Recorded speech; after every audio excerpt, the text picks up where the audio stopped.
Cristo y su justicia. Autor L. Joseph Wagoner.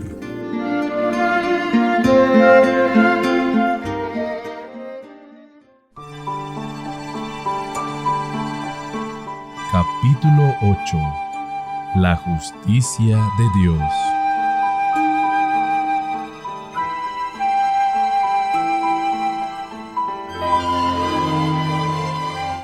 Buscad primero el reino de Dios y su justicia, y todas estas cosas os serán añadidas.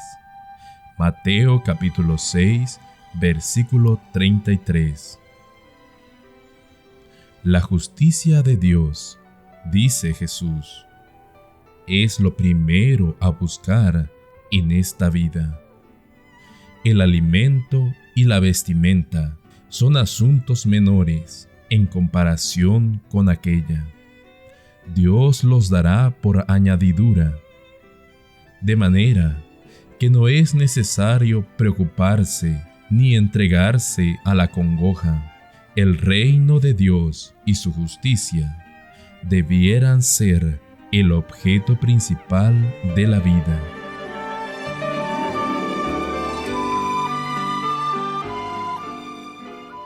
En 1 Corintios, capítulo 1, versículo 30, leemos que Cristo nos fue hecho tanto justificación como sabiduría. Y puesto que Cristo es la sabiduría de Dios, y en Él habita toda la plenitud de la divinidad corporalmente, es evidente que la justicia que Él fue hecho por nosotros es la justicia de Dios. Veamos en qué consiste esa justicia. En el Salmo 119, versículo 172, el salmista interpela de esta manera al Señor: Mi lengua canta tu palabra, porque todos tus mandamientos son justicia. Los mandamientos son justicia, no solo justicia en abstracto, sino que son la justicia de Dios. Para comprenderlo, leamos lo siguiente: Alzad al cielo vuestros ojos y mirad abajo a la tierra, porque el cielo se desvanecerá como humo, y la tierra se envejecerá como ropa de vestir.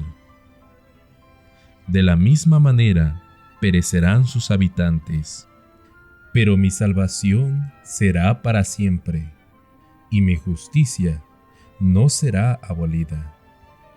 Oídme, los que conocéis justicia, pueblo en cuyo corazón está mi ley. No temáis afrenta de hombre, ni desmayéis por sus reproches. Isaías capítulo 51, versículos 6 y 7.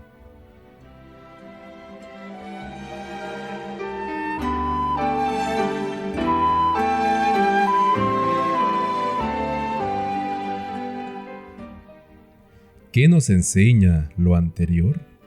Que quienes conocen la justicia de Dios son aquellos en cuyos corazones está su ley, y por lo tanto, que la ley de Dios es la justicia de Dios. Esto se puede demostrar también de esta otra forma: toda injusticia o mala acción es pecado. Primera de Juan capítulo 5, versículo 17.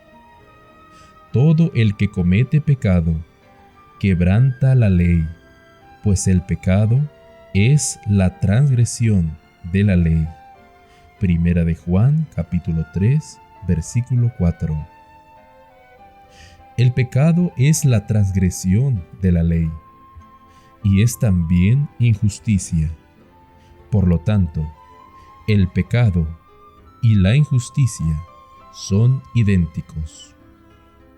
Pero si la injusticia es la transgresión de la ley, La justicia debe ser la obediencia a la ley. O expresándolo en forma de ecuación: injusticia es igual a pecado. Primera de Juan capítulo 5, versículo 17. Transgresión de la ley es igual a pecado. Primera de Juan capítulo 3, versículo 4. De acuerdo con el axioma de que dos cosas que son iguales a una tercera son iguales entre sí, concluimos que injusticia es igual a transgresión de la ley. Y enunciado la misma igualdad en términos positivos, resulta que justicia es igual a obediencia a la ley.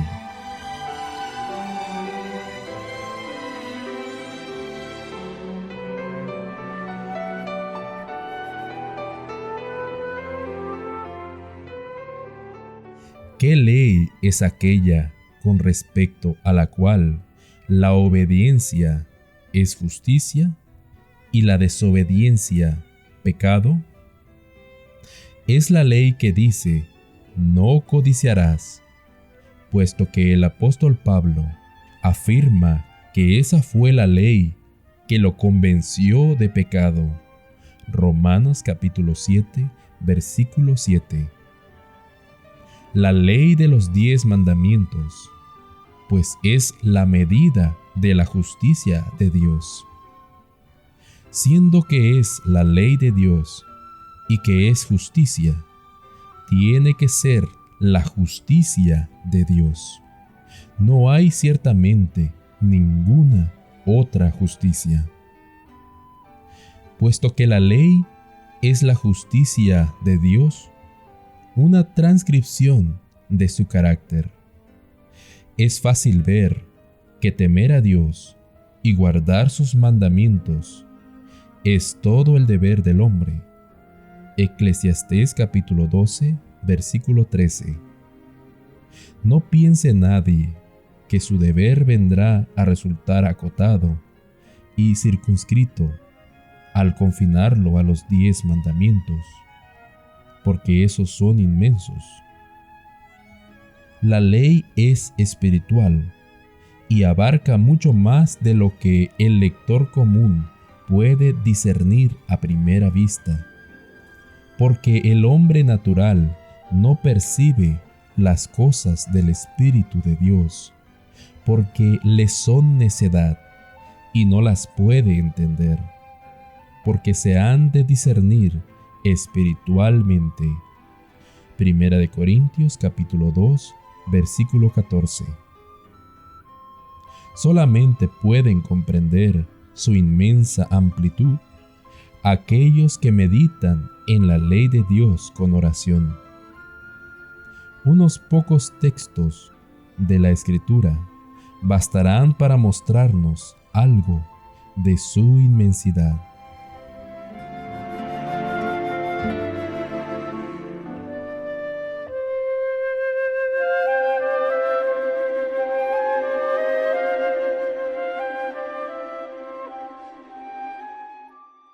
En el Sermón del Monte, Cristo dijo: Oísteis que fue dicho a los antiguos: no matarás. El que mata será culpable del juicio.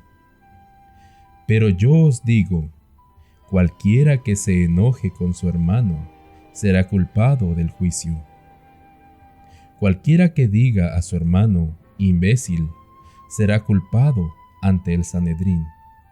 Y cualquiera que le diga fatuo estará en peligro del fuego del infierno. Mateo capítulo 5, versículo 21 y 22. Y otra vez: oísteis que fue dicho: no cometerás adulterio. Pero yo os digo, el que mira a una mujer para codiciarla, ya adulteró con ella en su corazón.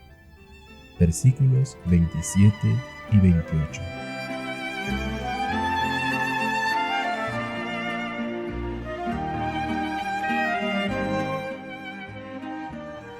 Esto no significa que los mandamientos "no matarás" y "no cometerás adulterio" sean imperfectos, o que Dios requiera ahora de los cristianos un mayor grado de moralidad del que requirió de su pueblo cuando se les llamaba judíos. Requiere lo mismo de todo ser humano en todo tiempo. Lo que hizo el Salvador fue simplemente explicar estos mandamientos y mostrar su espiritualidad. A la acusación tácita de los fariseos de que él ignoraba y denigraba la ley moral, contestó diciendo que él vino con el propósito de establecer la ley y que no podía ser abolida. Y después explicó el verdadero significado de la ley en una manera en que los convenció de estarla ignorando y desobedeciendo. Mostró que aún una mirada o un pensamiento pueden ser una violación de la ley, y que ésta discierne en verdad los pensamientos y las intenciones del corazón.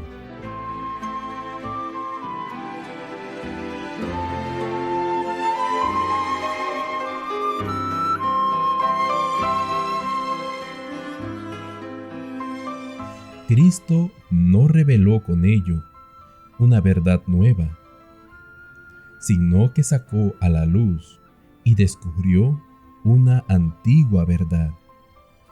La ley significaba, tanto cuando Él la proclamó desde el Sinaí, como cuando la explicó en aquel monte de Judea, cuando en tonos que sacudieron la tierra dijo: "No matarás", significaba: no cobijarás ira en el corazón, no consentirás en la envidia, la contención, ni ninguna cosa que esté en el más mínimo grado aparentada con el homicidio.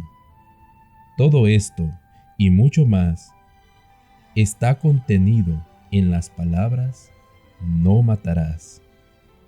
Y así lo enseñó la palabra inspirada del Antiguo Testamento. Salomón mostró que la ley tiene que ver tanto con las cosas invisibles como las invisibles al escribir. El fin de todo el discurso es este: venera a Dios y guarda sus mandamientos, porque este es todo el deber del hombre. Porque Dios traerá toda obra a juicio, incluyendo toda cosa oculta, buena o mala. Eclesiastés capítulo 12, versículos 13 y 14.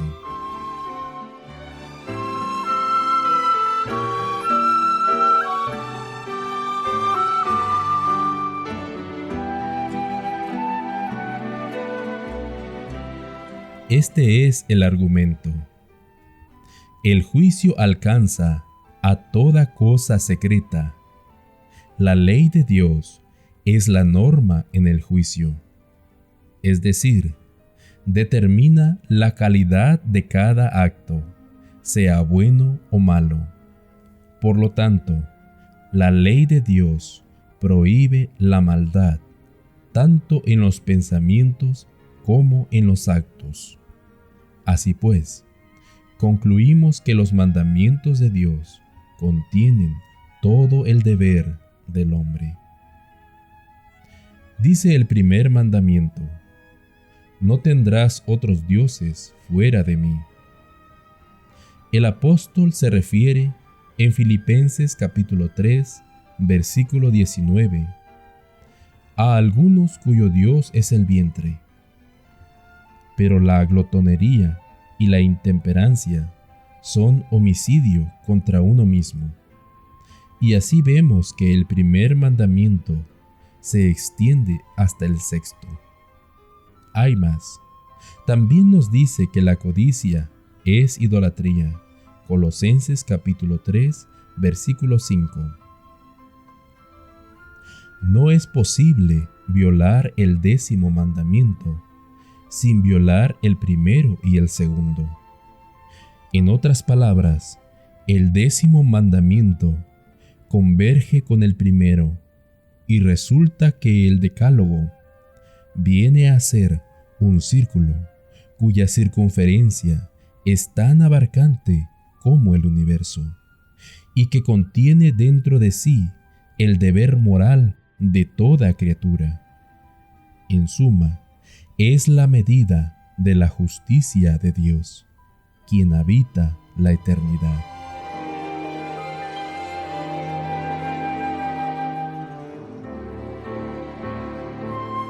Es pues evidente la pertinencia de la declaración: los hacedores de la ley serán justificados. Justificar significa hacer justo o demostrar la justicia de alguien. Es evidente que la obediencia perfecta a una ley justa constituiría a uno en una persona justa. El designio de Dios era que todas sus criaturas rindieran una obediencia tal a la ley, y así es como la ley fue ordenada para dar vida.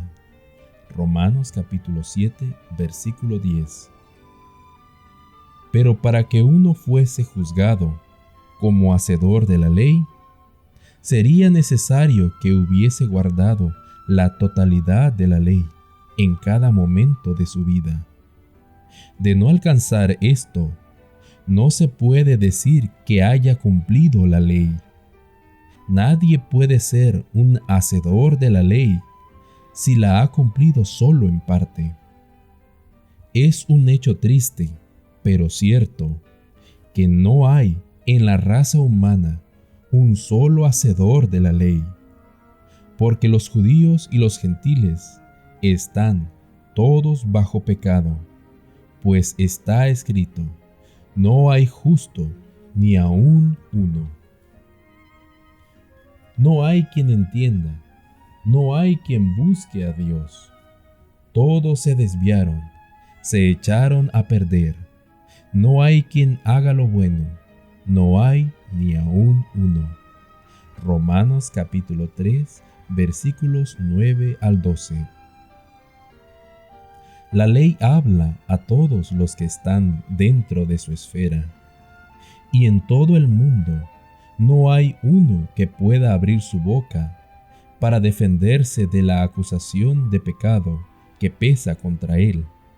Toda boca queda enmudecida, y todo el mundo resulta culpable ante Dios, por cuanto todos pecaron y están destituidos de la gloria de Dios.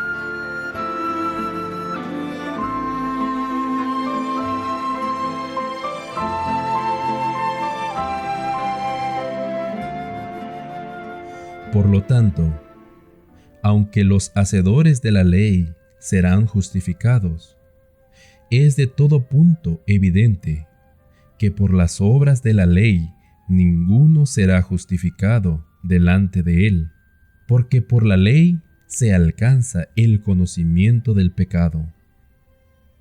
La ley, siendo santa y justa y buena, no puede justificar al pecador. Es decir, una ley justa no puede declarar que el que la viola es inocente. Una ley que justificara a un hombre malo sería una ley mala. No hay nada que criticar en el hecho de que la ley no pueda justificar a los pecadores. Al contrario, eso la exalta. De hecho, de que la ley no declarará justos a los pecadores, no dirá que los hombres la han guardado, siendo que la han violado. Es en sí evidencia suficiente de que es una ley buena. Los hombres aplauden a un juez terrenal incorruptible, uno que no pueda ser sobornado, y que no declara inocente al hombre culpable. Por lo mismo, debieran glorificar la ley de Dios, que no presta falso testimonio. Es la perfección de la justicia y por lo tanto está forzada a manifestar el triste hecho de que nadie de la raza de Adán ha cumplido sus requerimientos.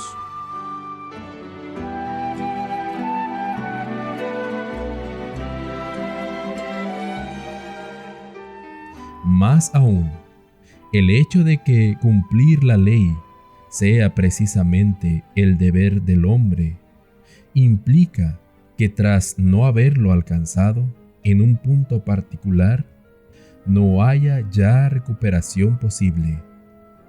Los requerimientos de cada precepto de la ley son tan amplios, toda la ley es tan espiritual, que un ángel no podría rendir más que simple obediencia. Además, la ley es la justicia de Dios, una transcripción de su carácter, y puesto que su carácter no puede ser diferente de lo que es, resulta que ni Dios mismo puede ser mejor que la medida de bondad que su ley demanda. Él no puede ser mejor de lo que es, y la ley declara lo que Él es. ¿Qué esperanza hay entonces para uno que ha fallado, aunque sea en un precepto? ¿Cómo podría añadir suficiente bondad como para recobrar la medida completa? Aquel que intenta hacer eso se entrega a la absurda pretensión de ser mejor de lo que Dios requiere, sí, aún mejor que Dios mismo. Pero no es simplemente en un particular donde el ser humano ha fallado. Ha errado en todo particular. Todos se desviaron, se echaron a perder. No hay quien haga lo bueno, no hay ni aún uno. Y no solo eso, sino que es imposible para el hombre caído, con su poder debilitado, hacer ni un solo acto que esté a la altura de la norma perfecta. Lo anterior no necesita más prueba que volver a recordar el hecho de que la ley es la medida de la justicia de Dios. De seguro no hay nadie tan presuntuoso como para reclamar que ningún acto de su vida haya sido o pueda ser tan bueno como si hubiese sido hecho por el mismo Señor. Todos deben decir con el salmista: fuera de ti no hay bien para mí. Salmo 16, 2.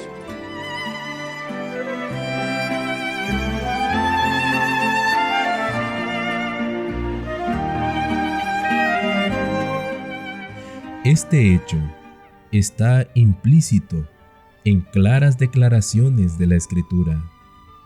Cristo, quien no necesitaba que nadie le dijera nada acerca de los hombres, porque Él sabía lo que hay en el hombre, dijo: porque de dentro del corazón de los hombres salen los malos pensamientos, adulterios, fornicaciones, homicidios, hurtos, avaricias, maldades, engaños, vicios, envidias, chismes, soberbia, insensatez. Todas estas maldades de dentro salen y contaminan al hombre. Marcos capítulo 7, versículos 21 y 23. En otras palabras, es más fácil hacer el mal que hacer el bien. Y las cosas que una persona hace de forma natural son maldad.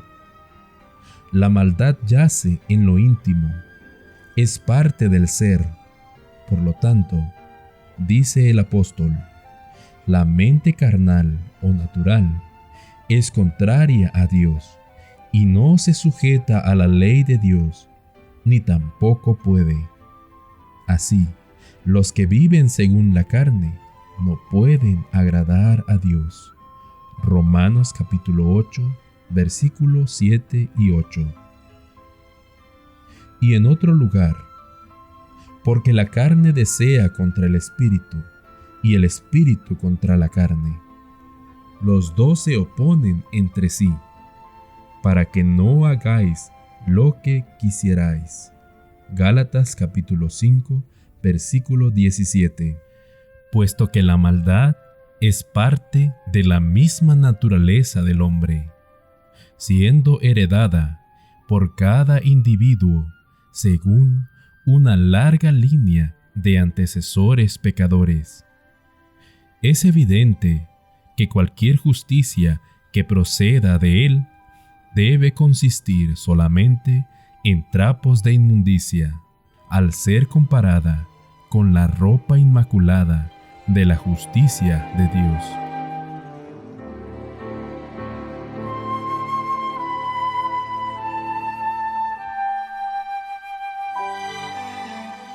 El Salvador ilustró la imposibilidad de que las buenas obras procedan de un corazón pecaminoso en términos tan inequívocos como estos. No hay buen árbol que dé mal fruto, ni árbol malo que dé buen fruto. Cada árbol se conoce por su fruto. No se cosechan higos de los espinos, ni de las zarzas se vendimian uvas. El buen hombre del buen tesoro de su corazón saca lo bueno, y el mal hombre del mal tesoro de su corazón saca lo malo. Porque de la abundancia del corazón habla la boca. Lucas capítulo 6, versículos 44 y 45. Es decir, un hombre no puede hacer el bien hasta no haber sido primeramente hecho bueno. Por lo tanto, los actos realizados por una persona pecaminosa no tienen posibilidad alguna de hacer lo justo. Al contrario, proviniendo de un corazón impío, son actos impíos, añadiéndose así a la cuenta de su pecaminosidad.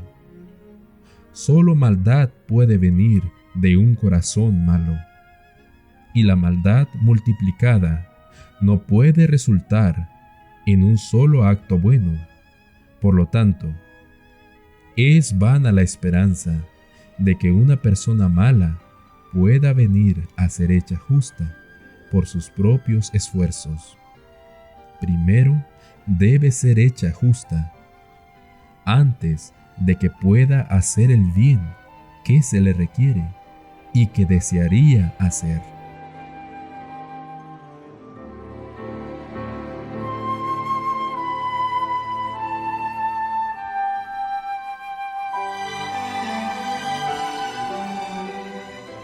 El asunto queda, pues, así. Número 1. La ley de Dios es perfecta justicia, y se demanda perfecta conformidad con ella a todo aquel que quiera entrar en el reino de los cielos. Número 2. Pero la ley no tiene una partícula de justicia que poder dar a hombre alguno, porque todos son pecadores e incapacitados para cumplir con sus requerimientos. Poco importa cuán diligentemente o con cuánto tesón obra el ser humano. Nada de lo que puede hacer es suficiente para colmar la plena medida de las demandas de la ley. Es demasiado elevada como para que él la alcance. No puede obtener justicia por la ley. Por las obras de la ley, ninguno será justificado o hecho justo ante él. ¡Qué condición tan deplorable! debemos obtener la justicia que es por la fe, o no podemos entrar en el cielo. Y sin embargo, la ley no tiene justicia para ninguno de nosotros. No premiará nuestros esfuerzos más persistentes y enérgicos con la más pequeña porción de esa santidad que es imprescindible para ver al Señor.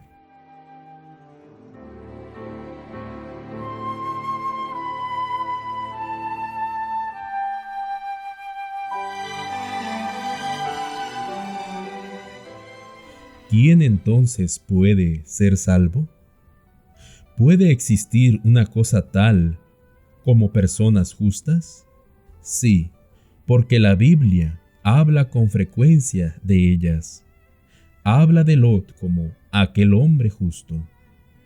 Leemos: Decid al justo que le irá bien, porque comerá del fruto de sus acciones. Isaías capítulo 3, versículo 10.